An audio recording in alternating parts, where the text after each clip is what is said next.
Welcome back to Inside the D, episode 5. Today we're going to be talking about the Premier League, and we're going to go a full season review just like last podcast with La Liga. This time it's going to be Premier League. Typical structure, winners and losers. So as always, we're going to start with Parker. Parker, give me one winner of the entire Premier League season.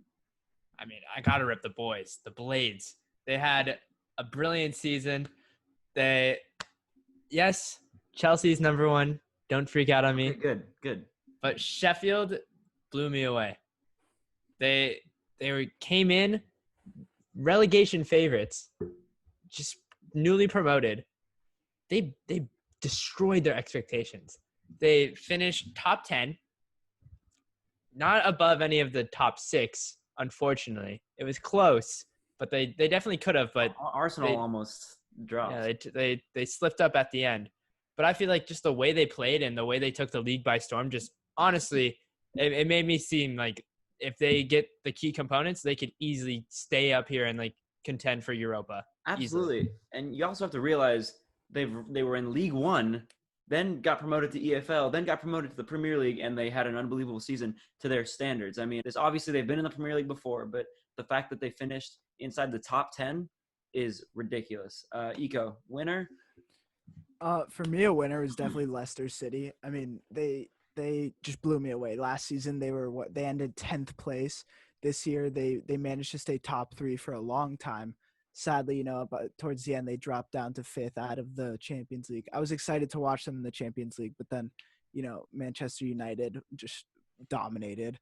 But I still think they're a winner because jumping from 10 to 5th in the span of one season they didn't spend that much money in the off season. They didn't get any like huge names. So I think being able to jump up 5 spots without like doing stuff like that, that's definitely a big win. Okay, I have a question for both of you guys.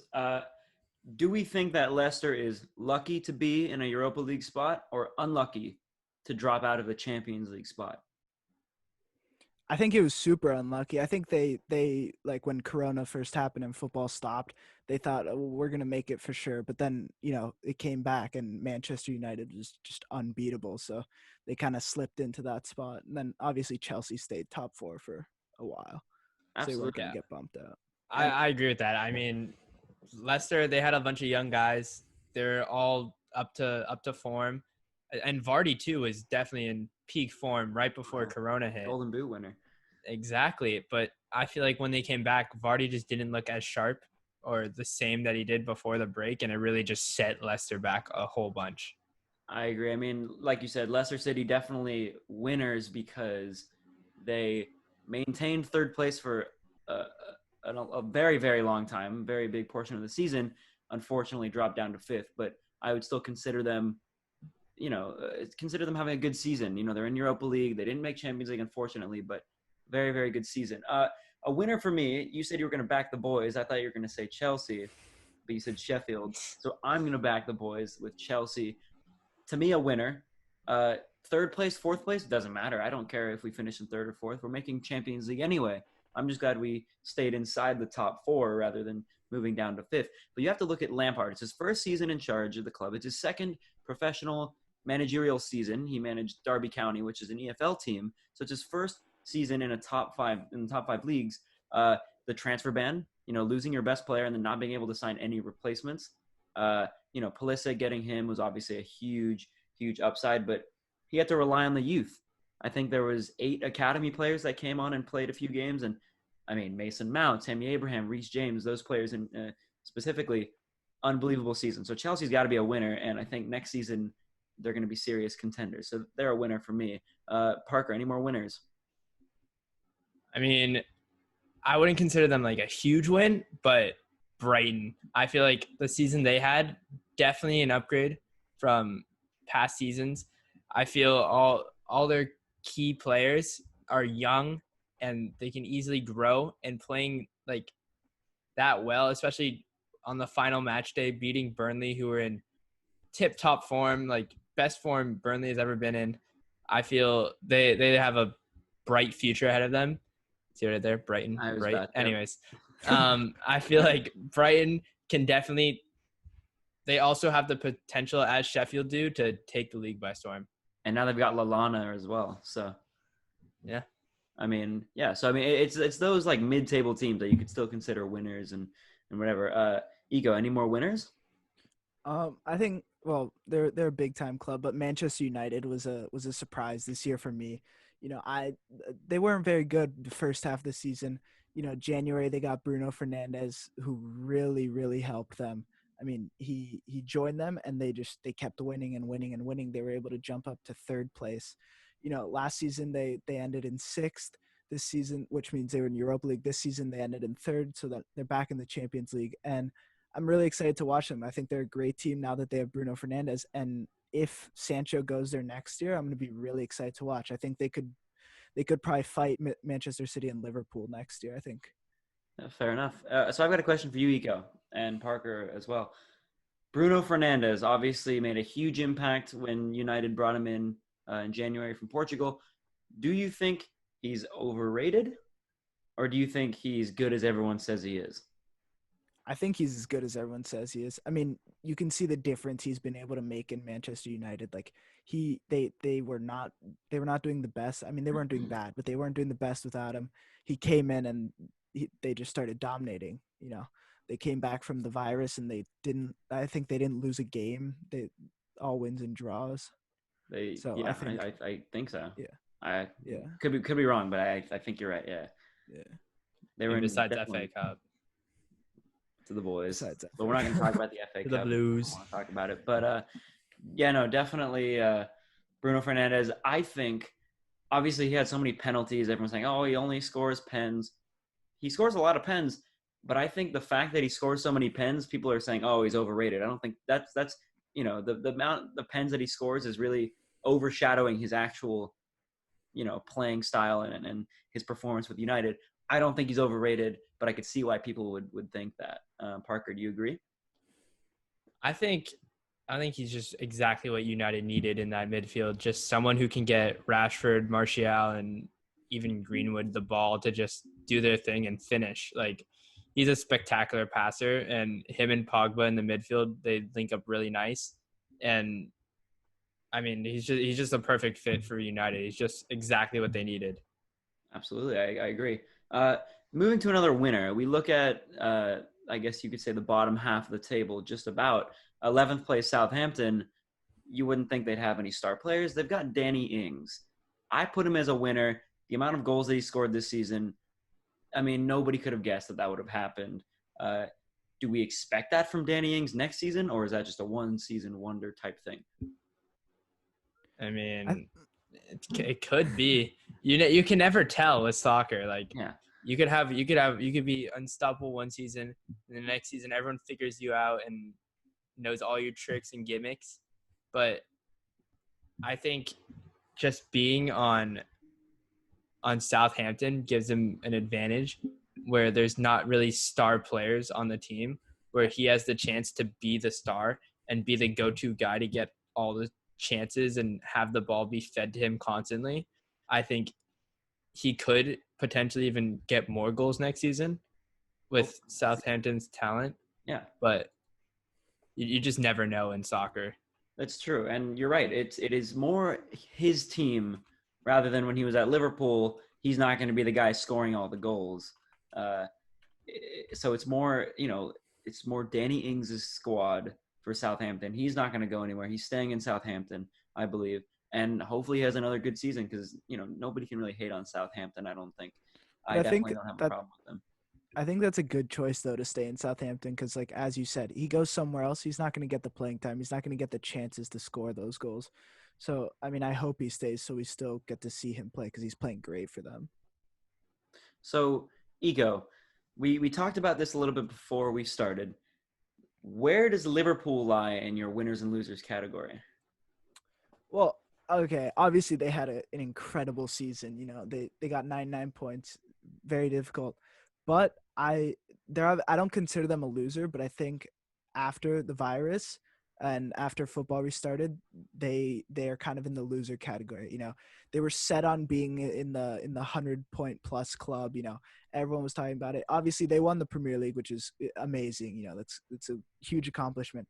But the fact that they, after they won, they just played they didn't play great. An easy loss to Arsenal. They should have definitely won that, but mistakes. I think they ruined a great chance to be able to make it in the 100+ club, and they just didn't play. They didn't play great. Okay, I can agree with you on that one. Obviously, Liverpool fans are probably a little bit annoyed that they didn't join the 100+ club. But if you think about Jurgen Klopp and the squad, I don't think they care about the 100-point club. I mean, they're the champions of the world, right? They won the Club World Cup, they won the Champions League, and now they're Premier League champions. You just knew that was going to happen after winning the Champions League, and then of course the Club World Cup. You'd expect them. Okay, maybe it's time they're going to win the Premier League. First time in 30 years. First time since the Premier League rebranding in 1992. So I put them in my winners category just because, in my opinion, how can you not put the Premier League champions in your winners category? I mean, they are champions, and they're champions for a reason. Maybe they didn't get the 100 points that they were hoping to get. Maybe they didn't get the invincible season they were hoping to get, but they still performed unbelievably in the first half. And then even after the virus, they sort of picked it up towards the end, sort of. But there's at the end of the day, they're still champions. Parker, do you agree with me or Eco? I more lean towards Eco.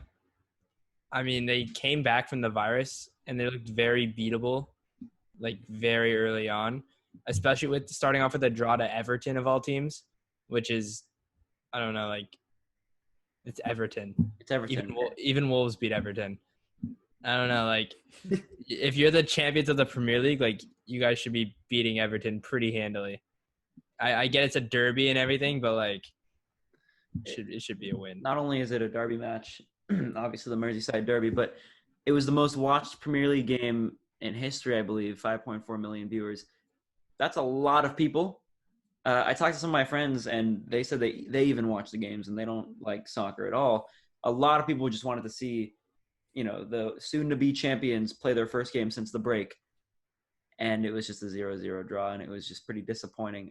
So I agree with you in the fact that, in the sense that Liverpool were not, they were looking very beatable, but at the end of the day, like I said, they're still champions, and they are Liverpool. So they're winners in my book, maybe not in other people's book, but that's besides the point.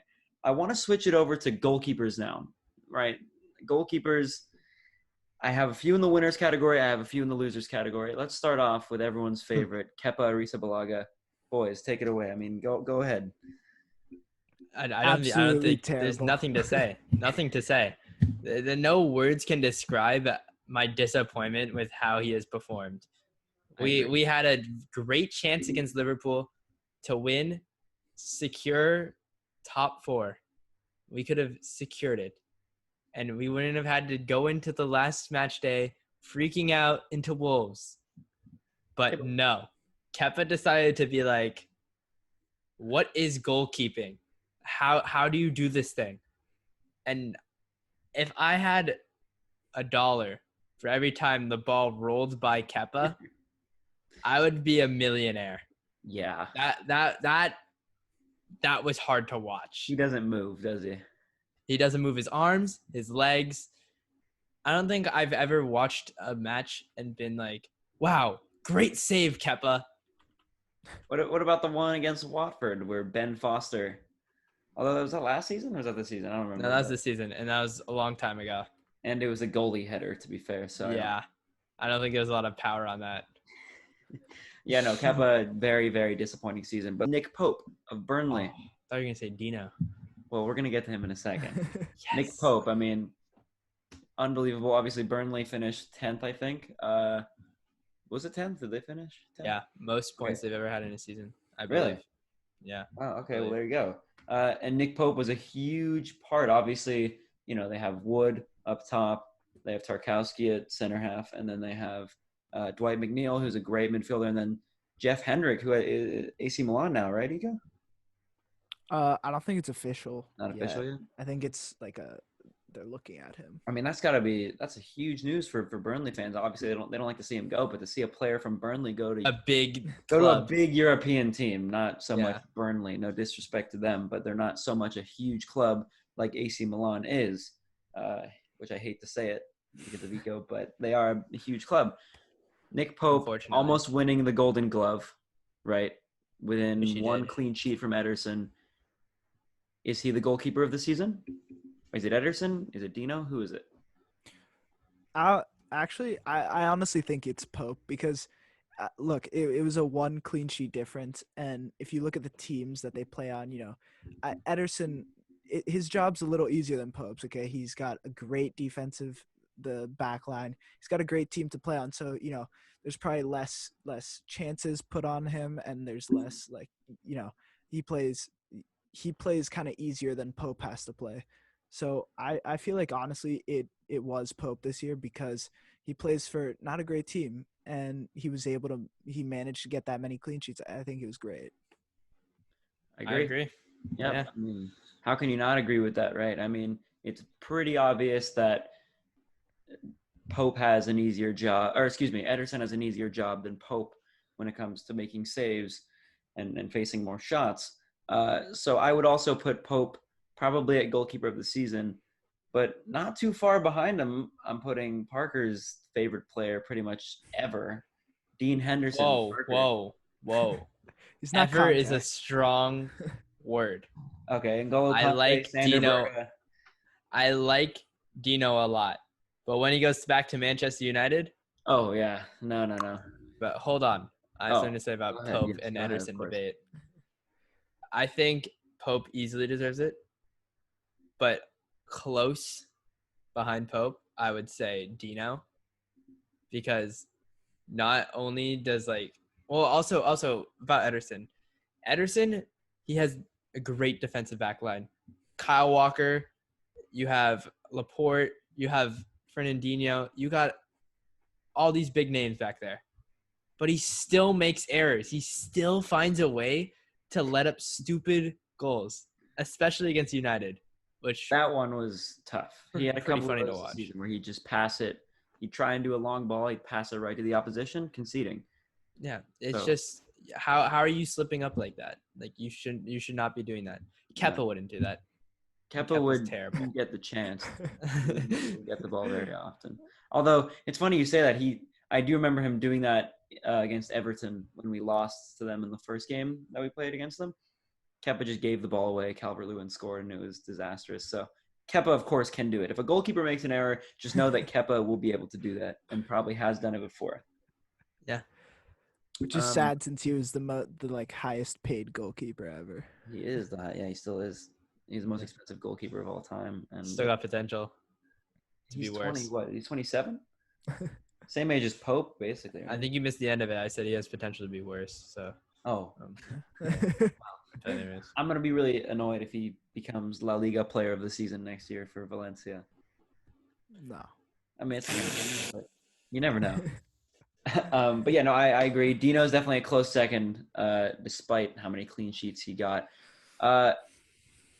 Dean Henderson, United's number one goalkeeper next season, or De Gea has one more year left in him? you I have can't to see put De Dino. Gea. Yeah. Yeah, it has to be Dino. Right. Yeah, I mean, De Gea, probably his worst season yet, and he just hasn't been the same since 2018, since World Cup. Has not been the same. You look at Spain's goalkeeping choices. You have David De Gea starting and Kepa backing him up. It's not the most ideal situation for the Spaniards, but I mean, unfortunately, the only way I can see David De Gea starting over for United next season is if Dino leaves. But that's an expensive transfer, but also his wage demands are going to be very high.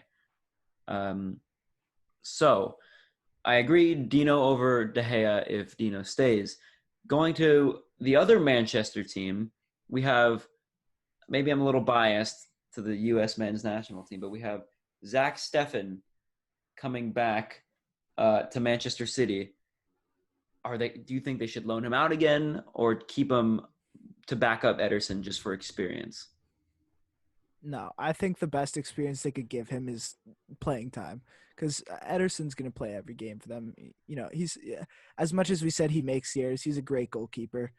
Obviously, won the Golden Glove, but I think we're going to see him starting every game. So I think the best way to get him experience is to loan him out. I agree. I think so. I agree as well. Because you're right, he needs playing time because he's good, but he's not the potential to be amazing. I don't think they're going to sell him. I think they're going to keep him, loan him out, and then once Ederson is going to be a little shaky, or once he leaves, Zach Steffen I think is going to be a solid number one keeper. Could be the next Tim Howard. We don't know. Possible. Maybe Can't not. hope. I mean, Tim Howard is obviously unbelievable. Is always going to be a legend, but you never know. So I think that they should definitely hold on to Steffen. Don't sell him, but loan him out. Give him some playing time elsewhere. Next one, we're going to go over to Chelsea again, real quick. Sorry, guys. Or sorry, Eco. Sorry to our viewers that get annoyed when we talk about Chelsea for a million hours. Are we satisfied with Lampard's first season in charge, or are we not? I think you Very. have to be.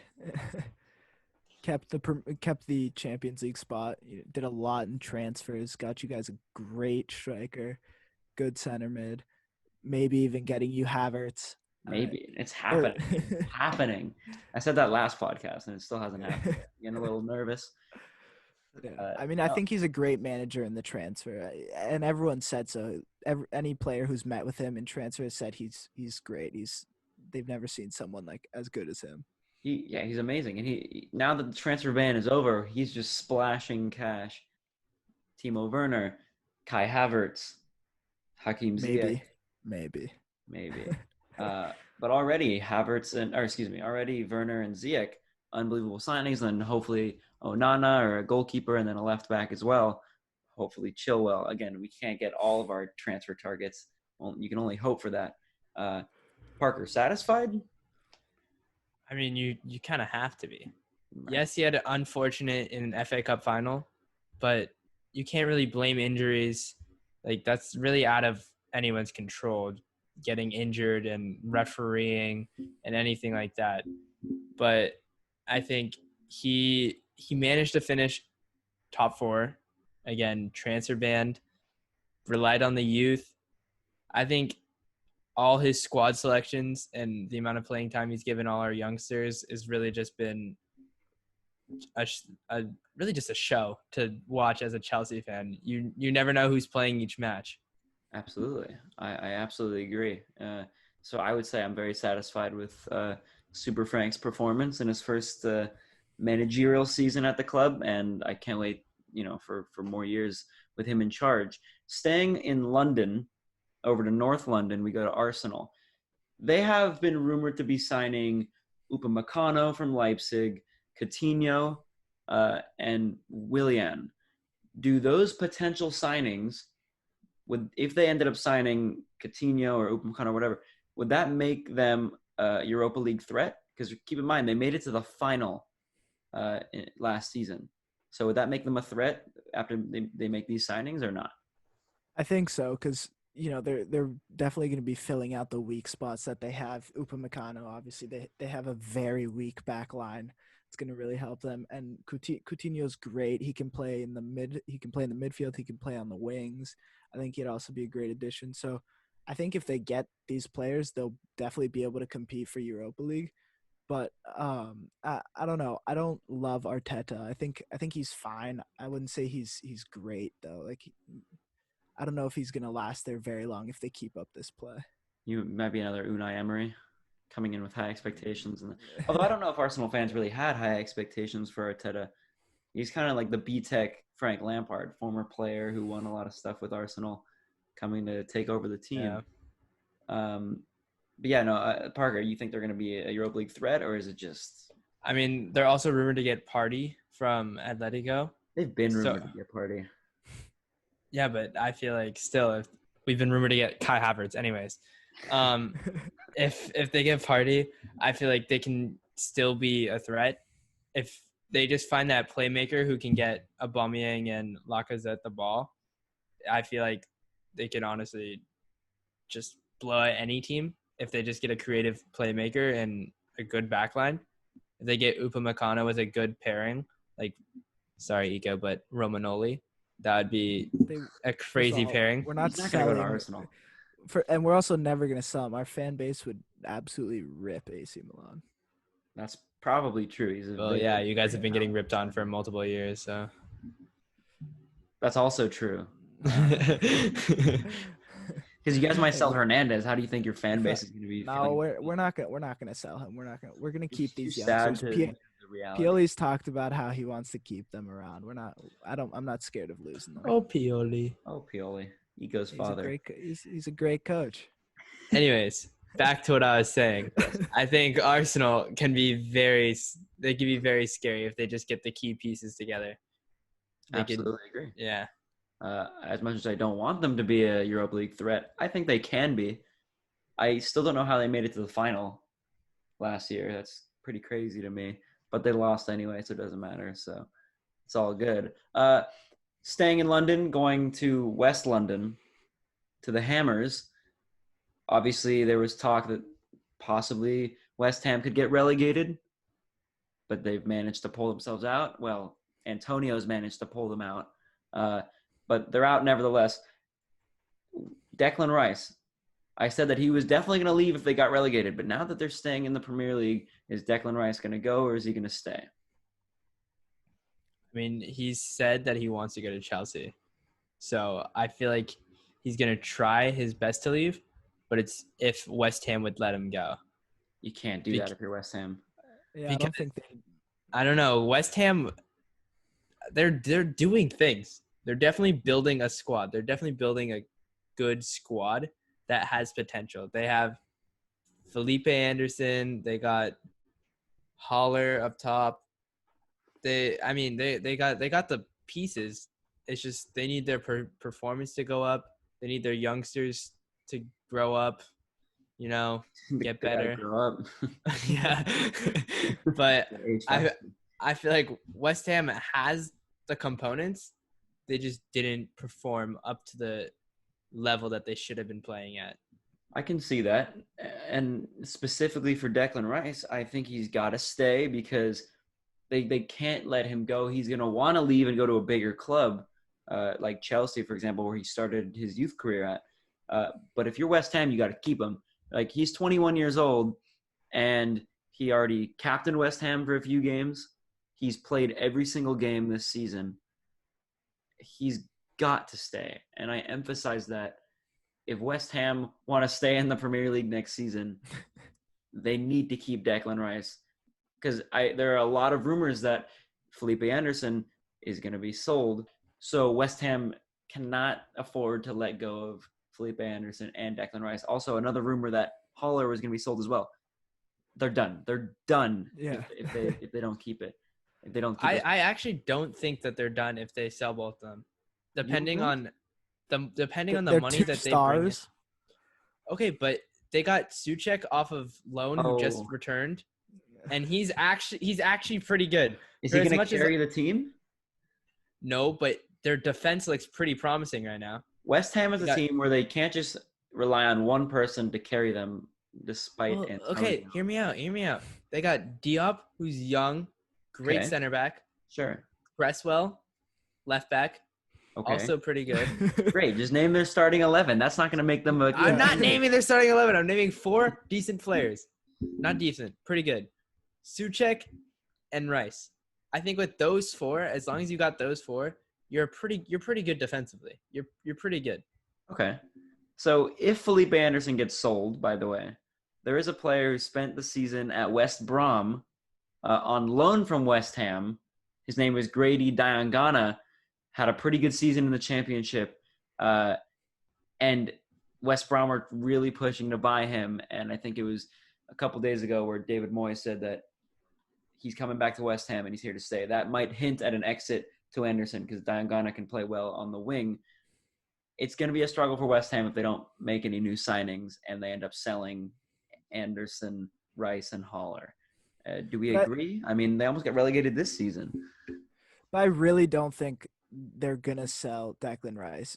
Maybe in the future, but why would they sell him now when he's just gonna be getting better? And if they want to sell him, I would wait until he's fully developed and proven that he's like really, really good, because they could get a lot of money for him. Selling him now, they'd make a good amount of money, but there's no reason to sell him. He's great at what he's doing for them. I don't think we're gonna see that even like happen. I could agree with you because his value is only going to get higher. Yeah. Keep him on your I mean, team for another season, and then sell him when he's more expensive. Yeah. But the only thing that's stopping them from doing that is he might just really want to go, and you Yeah. can't hold a player against his will on your team. That's just messed up. So Yeah. he's got to I- stay, in my opinion, but he might want to go. I mean, I feel like they can still build a great team depending on how much they sell Felipe and Holler for. Mhm. Because even if they sell them for like 20 mil a piece, then you can either bring in one really good player for 40, or you can bring in young players for like 10, maybe 10, like 4 young 10 that have like high potential. Agreed. I mean, look at City. They brought in Torres for what was it, 21, 27? Which An that absolute was steal. way too cheap for him. An He's very good. But it He's an caught up to them. absolute talent. The more money that they should have paid for Torres, they paid Ake. So, I mean, Ake was ridiculously overpriced. I mean, I feel like that honestly messes with Valencia because, well, this isn't really La Liga, but like Valencia needed the money. I'm just gonna say that. Well, and no, they definitely could have gotten double for what they Yeah, got from City. for sure. His market value is 50. And now you've only gone and given Bournemouth 50 million for Nathan Ake. So Valencia I mean, needed that money. Bournemouth is also rumored to sell King to Brighton, which I think would be also a great move. That's another thing I wanted to talk about is you look at the 3 teams that got relegated and look at some of their best players, and we want to know, do you think they're going to leave or stay? So let's just start at Bournemouth. I've picked 3 players. If you guys have others, you can say them. Callum Wilson, Joshua King, and Harry Wilson. 3 stars. Are they staying? Are they going? What do we think? I mean, I think King moving to Brighton would be great. I think it would just up that young core that Brighton has and just make it. They're getting a player who already has Premier League experience. Yes, it's not winning Premier League experience, but relegated. It's Premier League experience. At least it's some. Right. But I feel if you're young and you're on Bournemouth, and if you really love Bournemouth, like if you came up from the youth, stay. Fight for that team to get promoted next year. If you do not care about Bournemouth, it's whatever. Get out of there. And there are also players that you know they're fit for the Premier League, so bringing them down to the Championship is only going to make them worse. Yeah. But I think that's also why Ake left. Like although he's not incredible, I think he's better than Championship status. So Oh yeah. I think one of the main reasons that he got sold was he probably asked Bournemouth. He told them, I don't want to play in the Championship. He probably didn't care that much about Bournemouth. He just told them, like, sell me. So I think the players, like what Parker said, who kind of have that same mentality and that same skill level, we're going to see them go. Absolutely. Yeah. All right. So now we have Watford, another team obviously relegated. Troy Deeney, I wouldn't say he's a star. I could see him playing in the Championship again. So I'm going to go and say Ismaila Sarr. Yes. Leave, you think? I mean, Liverpool is looking at him. They're going to ruin him. Klopp said he wants him. Just because he scored twice against them. Personally, if I'm Ismaila Sarr, I am not going to Liverpool. I agree. I'll go to Palace, Newcastle, Southampton, even Aston Villa. Well, now wait a second. I'd go to any of those teams before I'd go to Liverpool. That's what I'm saying. But if you're Sarr, you're not going to Liverpool, but are you staying in Watford? Like, would you rather?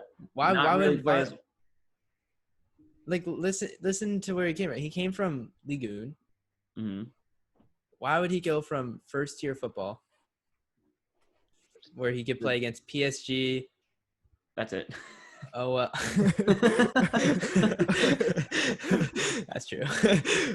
No, but I agree. Because, he came from Ligue 1. He went from playing Ligue 1. Why would he go from playing Ligue 1 to playing an aspiring Premier League side in Watford? Right. To play just to get relegated to the Championship, to play second-tier football. You can't be doing that. And he's still young, too. He's got all that talent. And he showed flashes in the Premier League of greatness against the champions. I don't see why you would want to play in the Yeah, championship. but if he goes to a big name team, like he's not gonna play at all. He's like Man City Yeah. or Liverpool. If he goes to one of them, he's never gonna play. I think if he went to like a middle table Premier League team, he'd Oh yeah, be able to shine. I'd love to see him at Brighton. I Or like Burnley. Brighton. Honestly, imagine him at Burnley. I do like Burnley as well. I like these teams, the underrated teams in the Premier League. I do like them. Now we're moving on to one of my favorite teams this season in the Premier League, dead last, Norwich City. In Maybe my your opinion, favorite. I could have included Max Aarons, but he's sort of rumored to go already. Bayern, yeah. I haven't picked Pookie. I've picked Todd Cantwell, and I've picked Emiliano Buendia. Do they stay About Godfrey. or do they go?